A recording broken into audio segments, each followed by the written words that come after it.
신의 악단이라는 영화를 같이 보면서 그 영화 가운데 은혜라는 찬양이 나오더라고요. 내가 누려왔던 모든 것들이, 내가 지나왔던 모든 시간이, 내가 걸어왔던 모든 순간이 당연한 것 아니라 은혜였어. 아침 해가 뜨고 저녁 노을, 봄의 꽃향기와 가을의 열매, 변하는 계절의 모든 순간도 당연한 것 아니라 은혜였어. 사랑하는 성도 여러분, 여러분의 눈이 새로워져서 하나님이 일하시는 모든 것들에 감사할 수 있는 여러분 되시기를 바랍니다. 감사는 하나님이 일하시는 것을 고백하는 거예요. 여러분에게 부탁드리고 싶은 건, 조금 할 수 있으신 분들은 감사 일기를 좀 적으셔도 너무 좋아요. 매일매일 너무 익숙해 있는데 이게 당연한 게 아니라는 거예요.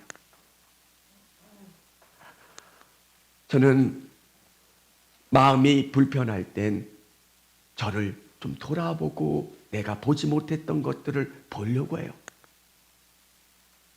상황이 답답하고 짜증나고 힘이 들 때 내가 가만히 멈춰서 내 주위를 돌아보는 거예요. 너무 익숙하고 이게 왜 이렇게 되지 않을까 화가 나는 그 부분들이 감사로 바뀌는 경험들을 해요. 여러분, 여러분의 삶이 감사로 고백되고 당연하게 느꼈던 것들이 하나님의 깊은 배려인 것을 깨닫고 감사하실 수 있기를 원합니다. 오늘 우리가 읽은 성경은 우리에게 이렇게 말씀해 주고 계세요. 항상 기뻐하라. 쉬지 말고 기도하라. 범사에 감사하라. 이것이 그리스도 예수 안에서 너희를 향하신 하나님의 뜻이니라. 여러분, 초신자 성도님들이 가장 이해가 안 되는 말씀 중에 한 말씀이 이 말씀이에요. 하루를 돌아보면 60%, 70%가 짜증나는 일인데 어떻게 항상 기뻐하고 감사하고 기도할 수 있습니까? 좋은 것들보다 화나는 일들이 더 많은데 어떻게 기뻐하고 감사할 수 있습니까? 여러분, 하나님께서는 우리에게 명령하고 계세요. 항상 기뻐하래요. 하나님, 기뻐할 일들보다 짜증나고 화나는 일들이 더 많아요. 답답한 일들, 쪼들리고 힘든 일들이 더 많아요. 근데 어떻게 기뻐하고 감사하고 이 문제를 위해 기도할 수 있습니까? 여러분, 오늘 이 말씀을 통해서 왜 우리가 항상 기뻐하고 쉬지 말고 꼭 기도하며 범사에 감사할 수 있는지, 이 질문에 답을 얻는 귀한 시간이 될 수 있기를 원합니다. 첫 번째, 감사는 환경의 반응이 아니라 관계의 고백입니다. 우리는 환경에 따라서 감사하기도 하고 또 불평하기도 해요. 뭔가 일이 잘 풀리기 시작하면 감사해요. 요즘 너무 감사하고 너무 기뻐요. 남편의 일도 잘 되고 우리 자녀들도 잘 되고 저도 너무너무 좋아요. 근데 감사는 환경에 따라, 나에게 주어지는 그 상황에 따라 감사하는 게 아니라 관계의 고백이에요. 그분이 나와 함께 해주심을 감사하는 거예요. 성경은 우리에게 이렇게 말씀하고 계세요. 예수 그리스도 예수 안에서 감사하는 거예요. 범사에 감사하라. 이것이 그리스도 예수 안에서 예수님과 손잡고 있기 때문에 여러분의 인생을 감사할 수 있는 거예요. 목사님, 우리 자녀들이 떨어졌어요. 우리 남편도 다치고 우리 남편의 사업도 안 되고 내 상황은 너무 힘들어요. 근데 뭘 가지고 감사할 수 있어요? 여러분, 여호와는 나의 목자시니 내게 부족함이 없느니라. 신앙은 그분과 내가 하나가 되는 경험을 하는 거예요. 하나님이 우리 인생을 꿰뚫어 보시면서 양을 치듯이 돌보시는 거예요.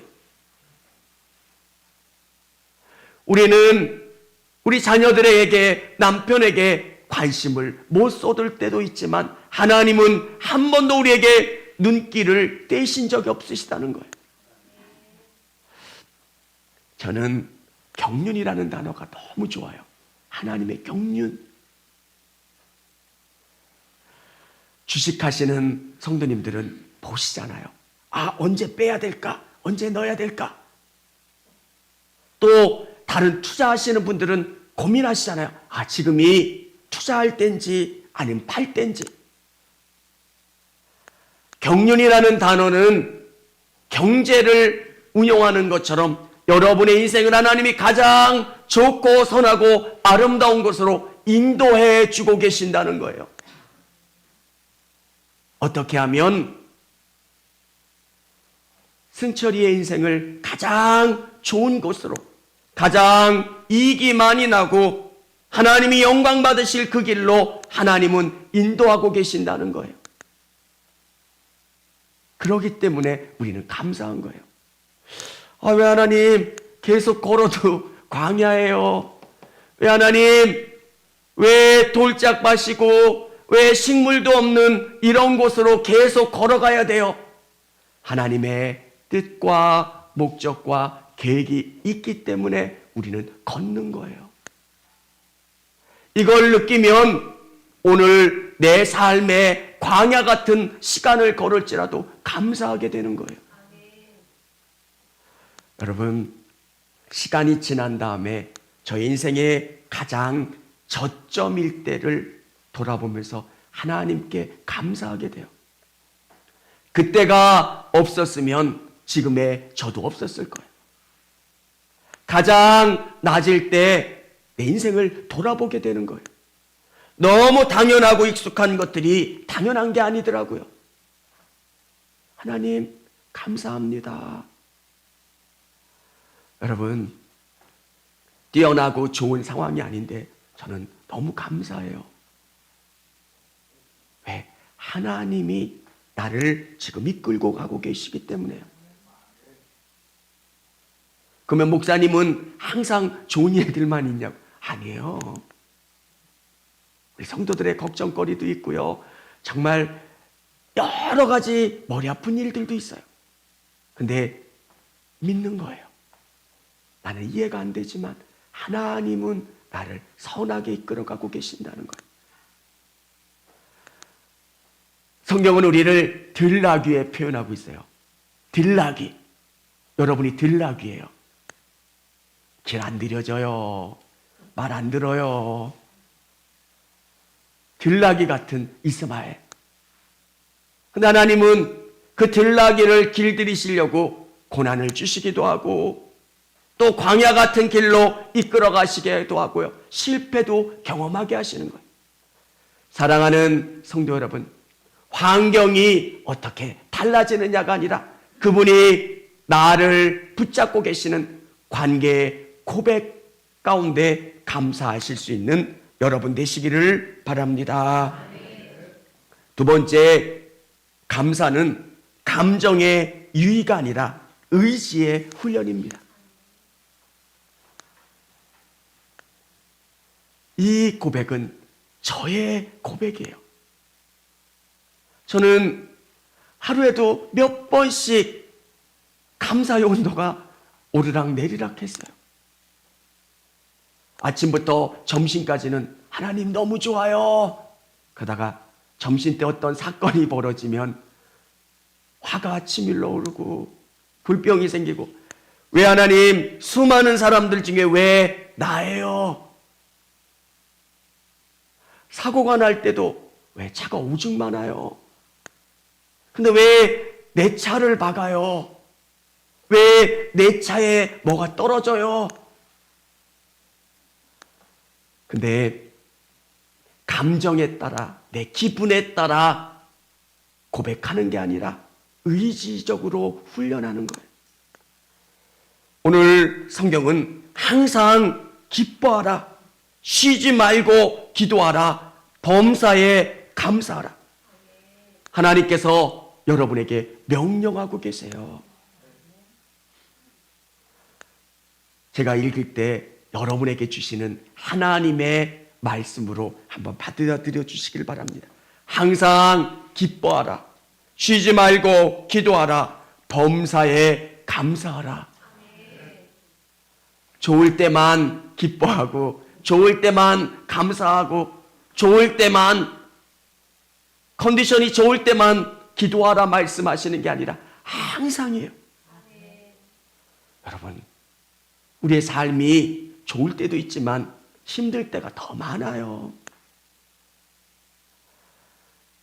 시간이 지나면 내가 품어야 되는 사람들이 더 많기 때문에 자녀들의 문제도 있죠. 그리고 아내와 남편과 직장의 문제, 사업의 문제, 또 부모님도 계시고 여러 가지 문제들. 여러분, 감정적으로 의지하는 거예요. 어떨 때는 내 안에 분노가 끓어오를 때 하나님이 나와 함께 해주시지. 아무것도 염려하지 말고 다만 모든 일에 기도와 간구로 너희 구할 것을 감사함으로 하나님께 아뢰라. 우리의 감정이 끓어오를 때, 우리 안에 분노와 불평과 원망이 자꾸 올라올 때 우리의 마음을 다스리는 거예요. 하나님, 나와 함께 해주시는 것 압니다. 주님, 끝까지 붙잡아 주세요. 내가 혼자 외롭지 않도록 함께 해주세요. 의지해 주세요. 붙들어 주세요. 여러분, 왜 항상 기도하라고 그러셨을까? 우리의 삶은 그렇게 평탄하지만은 않아요.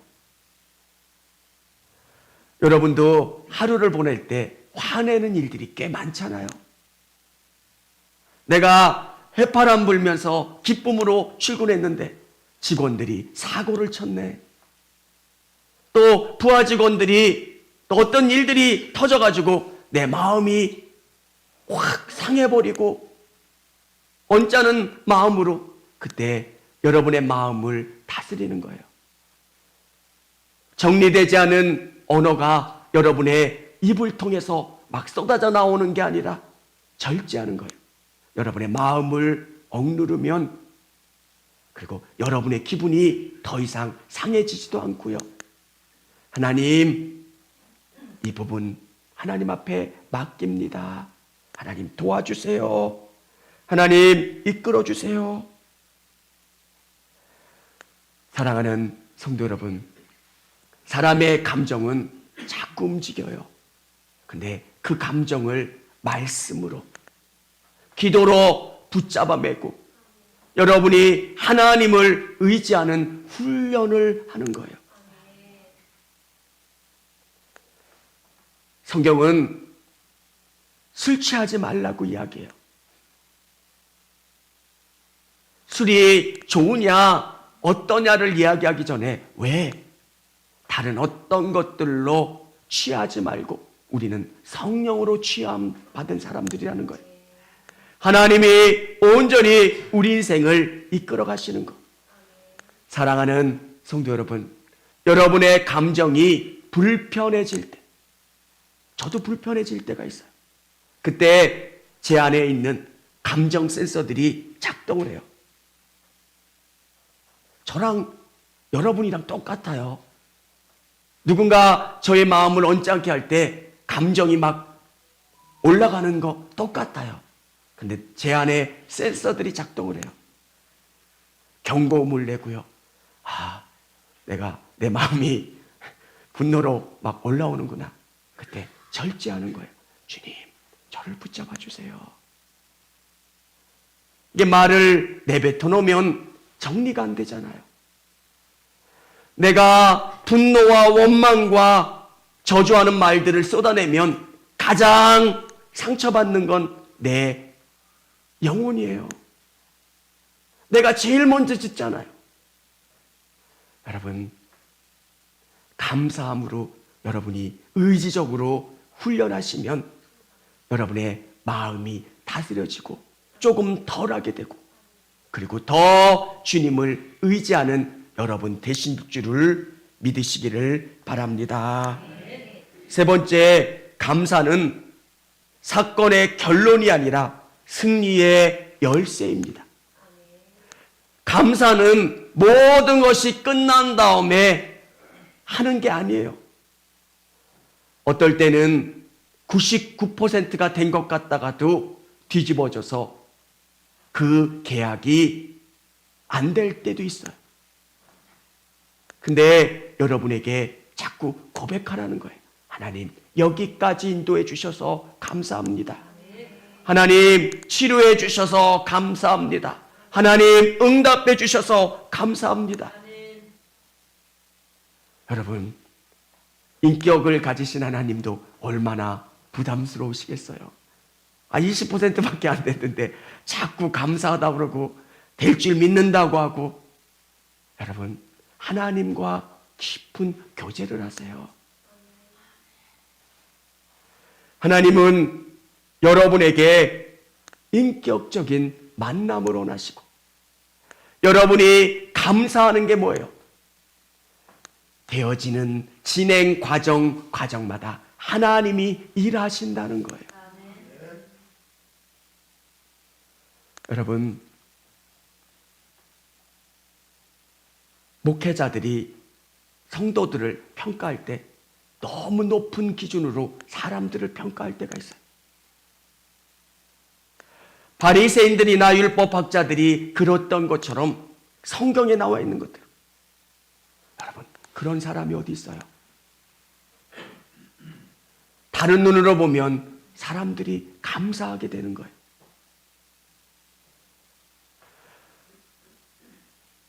눈이 내린 새벽에 교회에 오는 성도들을 보면 너무 은혜가 돼요. 저는 새벽 설교 안 해도 은혜가 돼요.